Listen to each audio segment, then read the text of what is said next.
Chers internautes, visiteurs de la chaîne Tupac Congo Sport, vous êtes en train de suivre Tupac Congo Sport, la quintessence du sport congolais. L'Égypte, donc à nous de l'aborder de la meilleure des façons pour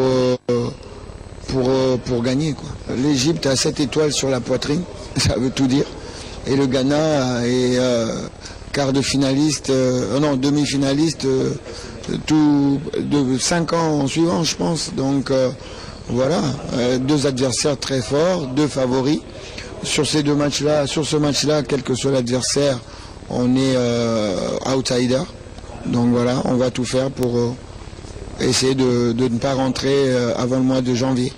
On n'est pas les meilleurs du monde et voilà, vous avez vraiment dit le mot, on n'est pas statique. Il faut regarder, on ne peut pas être bien à tous les matchs. Il faut qu'on continue à être solide défensivement.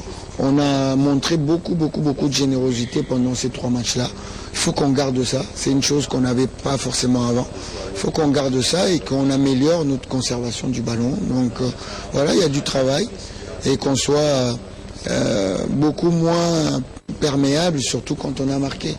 Donc peut-être qu'on va essayer de moins danser après un but, être plus concentré pour aller jusqu'au bout. Et loi secrète du football, le premier livre qui considère finalement le football comme une véritable science exacte. Et comment marquer un but? Quelles sont pratiquement ces lois secrètes du football? Monsieur Kamba. Merci beaucoup, Papi. Vous savez que l'homme blanc est allé plus loin. L'homme blanc a compris qu'en dehors de l'entraîneur, vous savez pourquoi le staff technique doit être gonflé. Le staff technique doit être gonflé parce que le football est complexe. Chacun doit donner sa connaissance, chacun doit intervenir. Il y a le médecin, il y a l'entraîneur, il y a le psychologue, parce qu'il faut en avoir plus tard. Il y a de Guinée et beaucoup, tout un arsenal de spécialistes qui doivent intervenir. Mais dans le cas de cette question que vous me posez, comment marquer un but? C'est quelqu'un qui a développé cette théorie qui s'appelle Ken Braille. Mais lorsque moi j'ai lu ces livres, j'ai compris que vraiment, pour arriver à marquer un but, il ne s'agit pas seulement de venir sur le terrain et jouer comme si on joue comme ça, et arriver à marquer un but. Non, il y a des principes. C'est-à-dire qu'aujourd'hui, avant de marquer un but, avant d'être auteur d'un but, il faut d'abord avoir ce but-là dans le mental. Le but doit être dans le mental. C'est-à-dire qu'on vient avec le but sur le terrain. On ne vient pas rencontrer le but sur le terrain. Vous savez, aujourd'hui, il y a un entraîneur qui doit travailler sur le terrain. Et à côté de l'entraîneur, il y a un psychologue qui travaille en dehors du terrain. Et tout le monde travaille pour qu'il y ait un but. Travaille pour qu'il y ait la victoire. Mais la première chose, c'est quoi? Les dispositifs que l'entraîneur doit prendre. C'est déjà une loi secrète du football. L'entraîneur patenté doit prendre les dispositifs par rapport au match.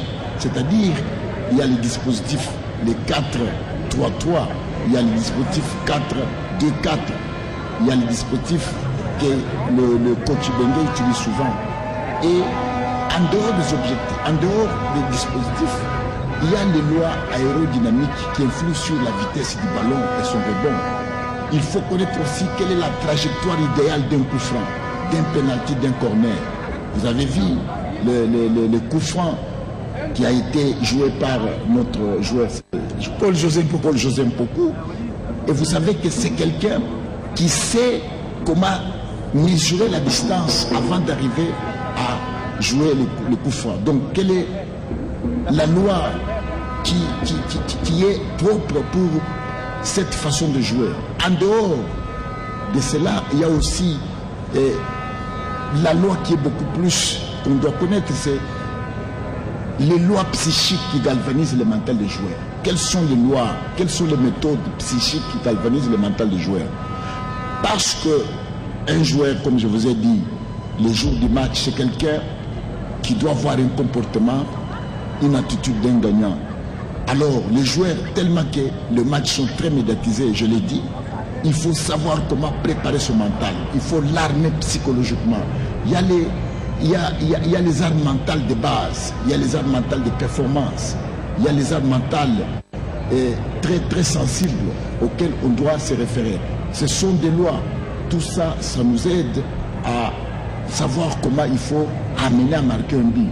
Donc, notre auteur qui a développé, qui a écrit un livre vraiment très scientifique, a montré qu'il faut absolument, à côté des techniques, tactiques, physiques, il y a le mental. Parce que les techniques, les tactiques sont les alliés du mental. Si on ne peut pas faire allusion au mental, et vraiment ça sera difficile. Donc il faut absolument incorporer, mettre les joueurs dans l'ambiance du match.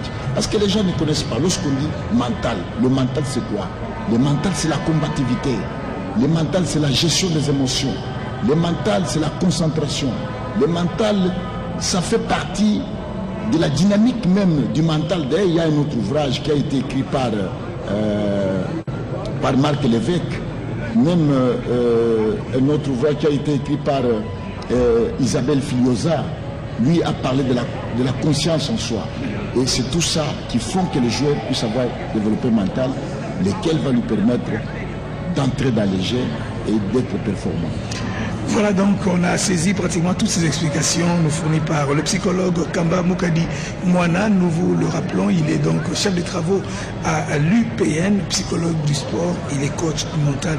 Et les succès de la République démocratique du Congo face au Togo, en tout cas, a fait réagir les joueurs qui ont été les premiers artisans de cette victoire. Suivez ici la réaction des joueurs congolais et même celle de Chéri Emmanuel Adebayor, capitaine des épauliers du Togo.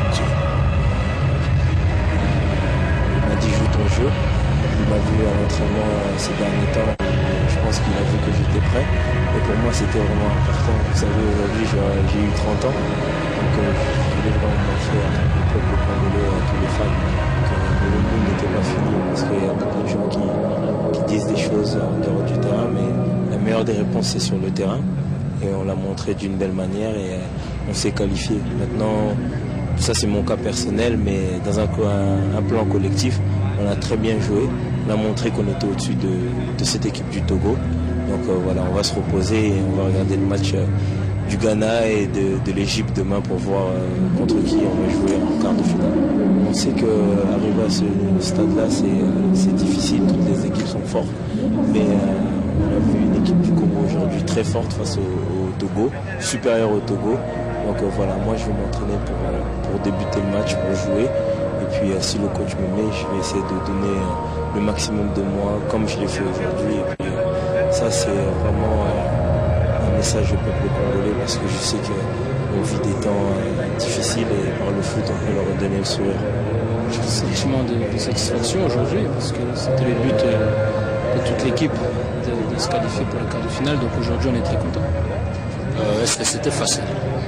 Facile non, les matchs en Afrique sont jamais simples.